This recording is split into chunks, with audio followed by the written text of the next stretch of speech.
I thought the mist was outside. We chose the cabin because it wasn't on any map. The listing had no address, just coordinates. No reviews, no host name, only a message after we booked.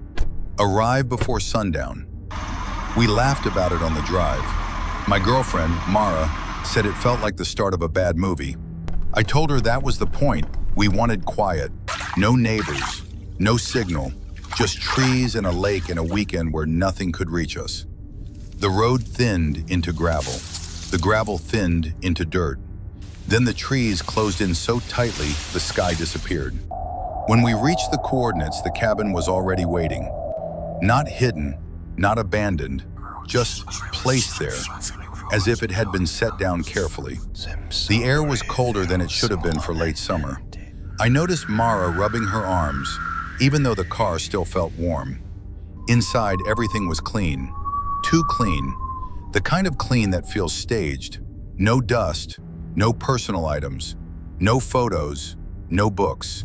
Just a table, 2 chairs, a bed, and a fireplace with neatly stacked logs. On the kitchen counter sat a handwritten note.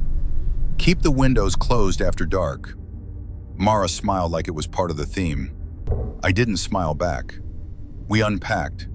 The sun slid down behind the trees faster than expected. And when the mist began to roll in, it didn't drift, it advanced. It moved low and deliberate, like it had weight, like it was being poured. By the time we stepped outside to look, the lake was gone. The tree line was gone. Everything beyond 10 feet had dissolved into white. That's not normal fog, Mara said. We went back inside and locked the door. Not because we were scared, because something about the mist made it feel impolite to be outside with it. The first sound came after midnight, not a scream, not a growl. Footsteps, slow, careful, circling the cabin. I counted them without meaning to. 4 steps, pause, 4 steps, pause. Mara whispered my name. I told her it was probably an animal, but I didn't believe it. Animals don't walk with rhythm. Then came the knock. One soft tap on the front door. Not demanding, not aggressive, polite.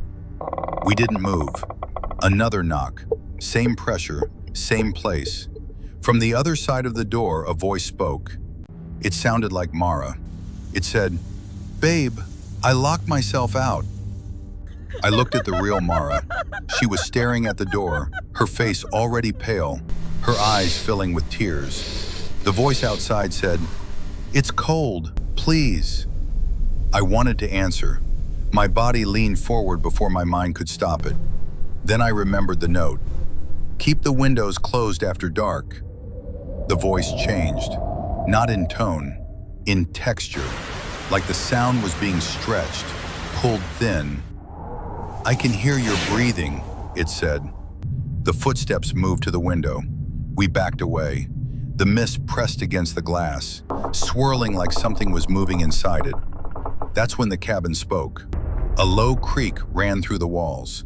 The floorboards shifted. The door frame tightened, just slightly, as if the cabin was bracing itself. Mara whispered, "This place doesn't want it inside." We stayed awake until morning. When the mist finally pulled back, the forest returned, piece by piece. The lake reappeared like a held breath being released. We packed without talking. On our way out, I noticed something carved into the inside of the doorframe. So faint, I hadn't seen it before. The mist doesn't hunt, it retrieves. I asked Mara what she thought that meant. She didn't answer. We didn't stop driving until the trees thinned and the sky opened again.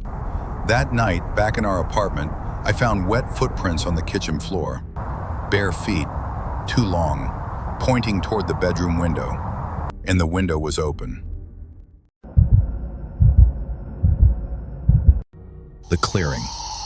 We found the clearing by accident.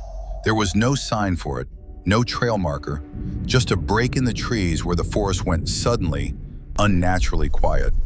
My girlfriend wanted to take a photo. I told her we should leave.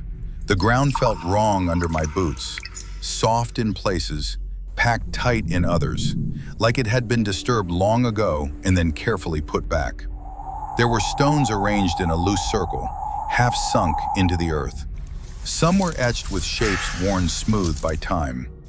We didn't know it was a burial site, we just knew it didn't feel like a place meant to be stood in. That night I dreamed of the clearing, not like a memory, like I was back there standing exactly where I'd stood before. The trees leaned inward, crowding the circle. The stones were closer together now, pressing in. Something moved between them, not visible but heavy, like the air bending around it. I woke up screaming. The dreams didn't stop. Every night the clearing changed. The stones shifted. The ground opened in slow, silent breaths. And the presence came closer. It never showed itself. It didn't chase me. It waited at the edge of the circle, patient, as if it knew I would step closer on my own. During the day, I started seeing the shapes from the stones burned into my vision. When I closed my eyes, I could trace the circle from memory. I began to hear the forest in my apartment at night, the soft creak of trees that weren't there, the faint sound of dirt being pressed down by unseen hands. My girlfriend said I talked in my sleep. She said I kept apologizing. After a week, I stopped sleeping entirely. The dreams came anyway. I felt it then, not in the room, not in the clearing, but inside my thoughts. A pressure, a direction, like a pull that didn't need words. I drove back to the forest before sunrise. The clearing was exactly as it had been. The stones hadn't moved. The circle was waiting. I stood at the edge and finally understood what the dreams were asking for. They weren't warnings, they were instructions. When the search team found my car days later, the driver's door was still open. The clearing showed signs of fresh footprints leading into the circle. There were deep grooves in the dirt behind them, like something heavy had been dragged in after me. The map that changed. The map was printed on the back of the rental agreement. A simple trail system around the lake. 3 loops. We chose the shortest one. The trail markers were old wood posts with faded numbers. 1, 2, 3. At marker 4, I joked that the map was lying. At marker 5, the forest went quiet. No wind, no birds. Even our footsteps felt muted, like the ground was listening. My girlfriend checked the map again. The trail behind us was gone. Not blocked, gone. We turned around anyway, walked back the way we came. Marker 5, then 4, then 3. But the forest was different. The trees leaned closer, the light dimmer, the air heavier. At marker 2, my girlfriend stopped. Her voice was small. The map changed. I took it from her. The loops were gone, replaced by a single line that ended at a black shape near the lake. There was writing under it now. We hadn't noticed it before. You are here. Do not return.